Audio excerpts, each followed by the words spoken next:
தளபதி விஜய் அவர்கள் நடிக்கும் ஜனநாயகன் படத்தின் படப்பிடிப்பு முடிந்துவிட்டது.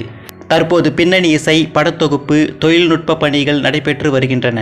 இப்படம் வெளியீட்டுக்கு இன்னும் 4 மாதங்கள் இருப்பதால் நிதானமாக வேலை பார்த்தால் போதும் என்று படக்குழுவிடம் விஜய் அவர்கள் சொன்னதாக தகவல். இதனால் இயக்குனர், இசையமைப்பாளர், படத்தொகுப்பாளர் என அனைவரும் உற்சாகமாகிவிட்டனர். படத்தில் ஒவ்வொரு காட்சியாக கச்சிதமாக தயார் செய்யுங்கள் என கூறியுள்ள தளபதி விஜய் அவர்கள் படத்தின் முதல் பாடலை பிரம்மாண்டமாக விழா ஒன்றை நடத்தி வெளியிடலாமா என யோசித்து வருவதாக தகவல் வெளியாகியுள்ளது. மேலும் இது போன்ற சினிமா செய்திகளை தெரிந்து கொள்ள நம்ம சேனலை சப்ஸ்கிரைப் பண்ணிக்கோங்க, லைக் பண்ணுங்க, ஷேர் பண்ணுங்க, முக்கியமாக கமெண்ட் பண்ணுங்க.